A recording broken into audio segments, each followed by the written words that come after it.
유독 그 사람이 엄청 거슬리고 짜증날 때가 있잖아요. 저 사람의 저 행동은 진짜 이해가 안 되고 안 맞는 사람이다. 근데 다른 사람들도 분명 저걸 다 알고 있을 것 같은데 왜 다 이렇게 잘 지내는 것 같지? 나만 이렇게 불편한가? 이런 생각이 들게 하는 사람. 저는 그게 단순히 그 사람과 저랑 결이 진짜 안 맞아서, 취향이 안 맞아서라고 생각을 했었는데, 최근에 어쩌면은 그 사람한테서 저의 어떤 모습이 보였기 때문에 내가 유독 이렇게 싫어하는 것 같다라는 생각을 하게 됐어요. 그래서 제가 이제 더 이상 누구를 함부로 미워할 수 없게 된 이야기를 한번 심리학과 함께 해보려고 합니다. 우선 그 사람에 대한 정당한 판단과 또 감정적인 반응은 좀 구분해서 볼 필요가 있는데요. 예를 들어서 어떤 행동에 대해서 저건 진짜 옳지 않다라고 이야기하는 거는 인지적인 판단이죠. 사실에 근거한 합리적인 판단이기 때문에 행동에 대한 옳고 그름, 좋고 싫음 이런 차원이기 때문에 상황이 조금 변하면은 판단이 좀 달라질 수 있는 유연한 부분이 있습니다. 근데 제가 이야기하고 싶은 거는 그 사람에 대해서 유독 되게 거슬린다.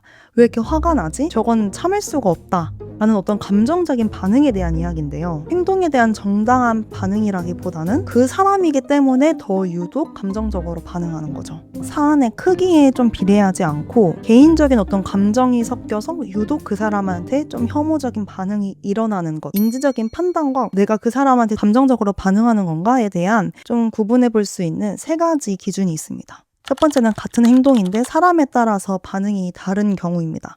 예를 들어서 A라는 사람이 되게 이기적인 행동을 했어요. 근데 그냥 이렇게 그게 이기적으로 행동했지? 하고 그냥 넘어가는데 B라는 사람이 같은 행동을 했을 때 왜 저러는 거야? 이러면서 더 과하게 화가 난다면은 순수한 도덕적인 기준을 가지고 판단한다기보다는 그 사람에 대한 개인적인 감정이 섞여 있을 경우가 많습니다. 두 번째는 집착적으로 그 사람을 떠올리는 거예요.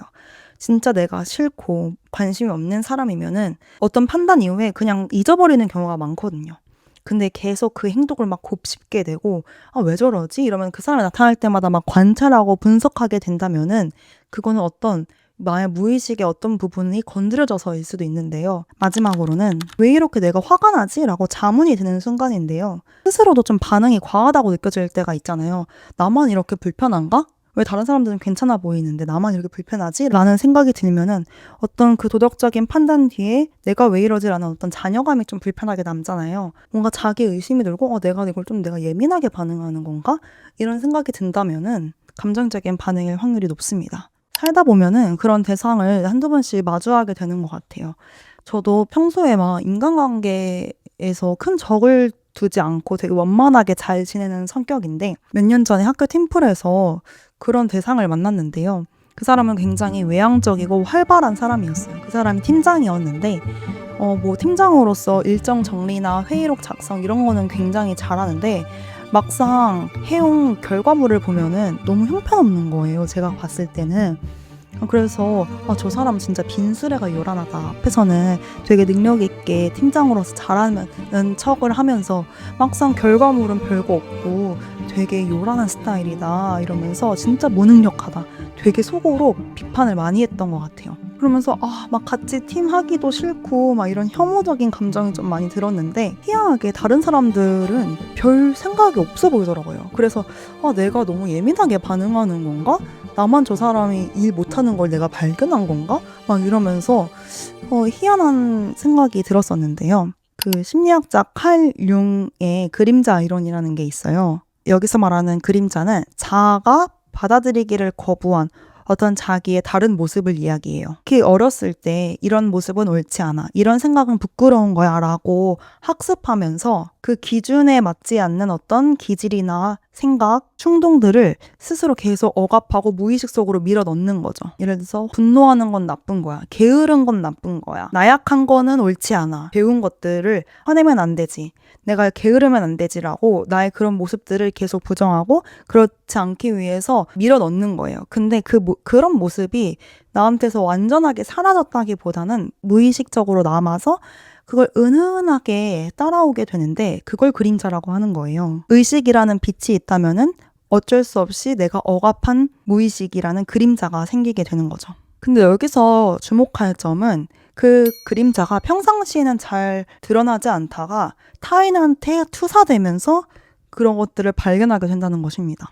이런 건 되게 무의식적인 영역이기 때문에 내가 그림자가 지금 나오고 있다, 투사하고 있다라는 거를 쉽게 알아차리기 어려운데요. 하지만 그림자는 항상 존재하기 때문에 어떤 식으로든 존재감을 나타내곤 하죠. 그래서 제가 그 사람이 싫었던 이유를 되돌아보니까 저의 어떤 그 그림자를 그 사람한테 투여한 것 같더라고요. 저는 어렸을 때부터 부모님이 말보다 행동을 하는 걸 굉장히 중요하게 가르치셨어요. 그래서 예를 들어서 엄마 나 숙제를 했어 라고 했을 때 그랬어 하고 넘어가는 게 아니라 그래? 그럼 너가 지금 한 거를 가지고 와봐. 문제집이랑 노트를 막 하나씩 다 보면서 진짜 성실하게 다 했는지 이런 것들을 행동과 결과로서 검사를 하셨는데요. 그러면서 저도 모르게 어릴 때는 그래 말로만 하는 거는 진짜 옳지 않아. 행동과 결과로 보여주는 게 잘하는 거야 라는 생각이 있으면서 말로만 하면 안 돼 라는 그런 생각이 무의식 쪽에 엄청 자리 잡고 있었던 것 같아요. 근데 이제 그런 모습을 그 사람한테서 봤기 때문에 제가 되게 더 불편해하고 혐오스러운 감정이 들었던 거죠. 그래서 만약에 내가 내 안에 이기심을 억압하고 있다면 이기적인 사람을 봤을 때 더 분노하게 되는 거고, 내가 만약에 우유부단함을 굉장히 부정하고 결단력이 옳은 것이다 라고 생각했다면 그런 결정하지 못한 사람을 보면서 유독 더 답답해하고, 스스로 위선을 용납할 수가 없다라면 위선적인 사람을 보면서 혐오감이 드는 거죠. 근데 문제는 사실 여기서 발생하는데요. 제가 그 사람을 보면서 와, 내가 팀장이 되면 저렇게는 안 해야지 막 이런 생각을 하고 있었어요. 그러다가 언제 나중에 제가 팀장을 맡을 일이 생겼는데 제가 준 그 사람처럼 행동하고 있는 거예요. 저도 그때 당시 팀장이 또 처음이기도 하고 막 잘하고 싶은 마음이 컸는데 막상 이게 경험이 없다 보니까 회의 리딩이나 일정 정리 같은 거는 어떻게 해도 막 자료 조사나 인사이트 뽑는 것까지를 완전히 잘 할 수가 없겠는 거예요. 그래서 그때 나에게도 이런 모습이 있다니, 나한테도 내가 욕하던 사람의 모습이 나한테 있다니 라는 거를 발견을 하고 진짜 역겹고 약간 그 스스로에 대한 혐오감이 들었던 것 같아요. 워낙에 그런 모습을 싫어하기도 하는데 내가 그 사람을 욕했는데 내 그 욕했던 모습이 나한테도 있다니라는 어떤 배신감이라고 할까요? 그런 게 들면서 그 상황을 견디지를 못했던 것 같아요.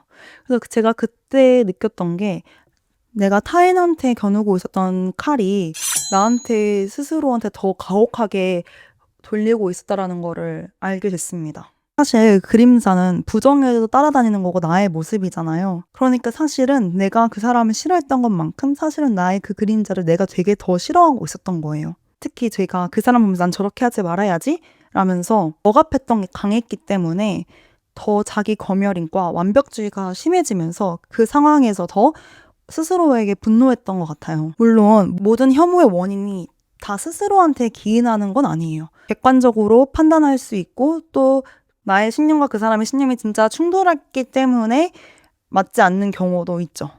근데 그 반응이 조금 더 과하다면은, 다른 사람보다 유독 내가 더 과하게 행동하고 있더라면은 거기에는 좀 다른 게 숨겨져 있을 수도 있다는 겁니다. 융은 이거에 대해서 그림자 통합을 제시하는데요.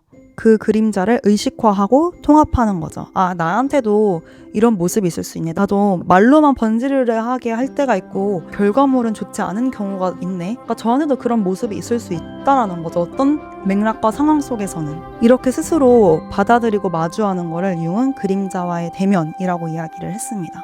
저는 그 이후에 누군가를 쉽게 미워하지 않기로 결정했는데요. 그건 사실 나의 어떤 나약한 모습이나 연약한 모습에 대한 스스로에 대한 혐오일 수도 있고, 또 누군가를 싫어할 때 뿜어나오는 그 혐오의 에너지를 오롯이 제가 다 감당하고 있어야 되는 거예요. 그러면서 더 심한 완벽주의와 자기 검열로 빠질 수가 있는 거죠. 그래서 이런 과정을 통해서 겸손과 사랑에 대해서 좀 더 생각을 해보게 됐는데 크게 두 가지 시사점을 제게 줬습니다. 첫 번째는 행위에 대한 비판은 가능하나 사람 그 자체 존재에 대한 혐오는 좀 다른 차원의 문제라는 것과, 두 번째로 반대로 누군가가 나한테 내 행위를 비판하고 비난하는 것은 내가 받아들이고 책임질 부분이 있지만 나라는 사람에 대한 거부 반응이나 부정적인 반응을 보인다면은 그건 진짜 나의 문제가 아니라 그 사람의 문제일 수도 있다는 겁니다. 나를 되게 싫어하는 것 같아, 혹은 나한테만 유독 저런 반응을 보이지? 라는 생각이 들 때가 있잖아요. 그때는 내가 뭘 잘못했나? 저 사람한테? 됐나? 잘못 말했나? 행동에 대한 반응이 아니라 나에 대한 반응인 것 같다라고 느껴진다면은 그건 그 사람이 자신의 그림자와 싸우는 중일 수도 있습니다. 그래서 그것까지 내가 다 나에 대한 어떤 평가로 받아들일 필요가 없는 거죠. 그거는 님의 문제. 그거는 님이 해결해야 될 나에 대한 어떤 부정적인 감정인 거고, 만약에 네가 나한테 그렇게 행동에 대한 비난이나 그런 게 있다면 그건 내가 받아들이고 개선을 하겠지만, 그 이상으로 나한테 불필요한 어떤 혐오 에너지를 쏟고 있다면은 그것까지 내가 나의 문제로서 받아들일 필요가 없다는 거죠. 결국 누군가에 대한 평가나 반응은 그 사람의 세상을 보여주는 거기도 하잖아요. 내가 뱉는 말, 내가 생각하는 것들이 결국 내가 나를 생각하는 방식이자 내가 세상을 바라보는 방식인 거죠. 그래서 저도 이제 누군가를 함부로 미워하거나 평가하지 않기로 했습니다. 혐오적인 감정보다는 사랑을 품고 사는 것이 훨씬 그 칼을 또한 무디게 만드는 방법인 것 같아요. 포용하고 사랑하는 것이 필요한 때일 수도 있다 라는 거를 저 스스로와 여러분들에게도 공유하고 싶었어요. 저는 계속 이 생각을 하면서 베드로가 떠올랐는데요. 베드로가 예수님이 돌아가시기 전에 저는 예수님을 부인하지 않겠습니다라고 얘기하지만 진짜 닭이 3번 울자 예수님을 부인하잖아요. 그런 자기의 모습을 보고 순간적으로 베드로도 놀랐을 것 같아요. 내가 그렇게 예수님의 충성된 제자로서 있었다고 생각했는데 막상 그 상황이 되니까 자기가 예수님을 팔아먹은 것 같은 사람이 된 거죠. 그래서 베드로가 너무 스스로한테 당황도 했고 얼마나 실망을 했겠어요. 그래서 이제 다시 자기가 원래 있던 고기잡이하는 곳으로 내려가잖아요. 근데 예수님이 부활하고 나서 그런 베드로를 찾아가는 장면이 나오죠. 그러면서 베드로야, 너가 나를 아직 사랑하느냐라고 3번 똑같이 물습니다. 그러면서 예수님께서 베드로한테 너가 여전히 나를 사랑하느냐라고 3번 물어보잖아요. 그때 아마 베드로는 자기의 그 그림자를 마주한 순간이었을 것 같아요. 내가 예수님을 3번 부인했는데 나한테 똑같이 3번 사랑하냐고 물었을 때 자기한테도 몰랐던 자기의 그런 어두운 면을 예수님을 통해서 마주하게 된 거죠. 근데 그런 예수님께서 베드로한테 나를 따르라 라고 말씀하시고 베드로를 통해서 하나님의 영광과 예수님의 부활에 대해 생각해보게 만들잖아요. 저는 결국에 그 그림자의 대면을 통해서 나와 나의 어떤 어두운 면과 스스로 통합도 할 수 있고, 더 나아가서는 우리 모두가 다 그런 거를 하나씩 가지고 있을 수 있는 존재라는 거를 알고 좀 더 너그럽게 받아들이고 그런 거를 사랑으로 또 언제는 품어줄 수도 있는 거죠. 물론 상황과 또 사안에 따라서는 달라질 수는 있겠지만, 궁극적으로 하고 싶은 이야기는 먼저 찾아오신 예수님께서 함께 하실 때 우리가 그 더 큰 사랑을 입어서 나의 그런 어두운 면도 사랑으로 스스로 품어줄 수도 있고, 더 나아가서 내가 정말 미워하는 사람, 용서할 수 없을 것 같은 사람도 한번 이해해보고 나도 한번 찾아가 볼 수가 있는 거죠. 이게 내가 너무 손해보는 거 아닌가? 라고 생각할 수 있지만 궁극적으로 그게 또 나를 살리는 방향이고 나의 세상을 조금 더 사랑으로 채우는 방법이더라고요. 때로는 내가 계속 달고 다니는 나도 모르는 나의 그림자가 있어서 이게 참 찜찜하고 또 마주하기 어려울 수도 있지만 그 큰 사랑 앞에서는 그런 위험도 한번 무릅쓰고 해보게 되는 것 같아요. 아마 그럴 때는 우리를 위해 돌아가신 예수님의 십자가를 보면 조금 더 용기를 얻을 수 있지 않을까 생각합니다. 사실 이 부분은 넣을까 말까 고민을 하다가 그래도 언젠가는 얘기를 하고 궁극적으로 이 모든 이야기를 통해서 하고 싶은 이야기이기도 해서 급하게 또 추가로 촬영을 해봤는데요. 여하튼 오늘은 이렇게 융의 그림자와 또 베드로의 이야기까지 한번 해봤는데요. 다음 주에는 또 재밌는 이야기로 찾아오는 걸로 하겠습니다. 안녕.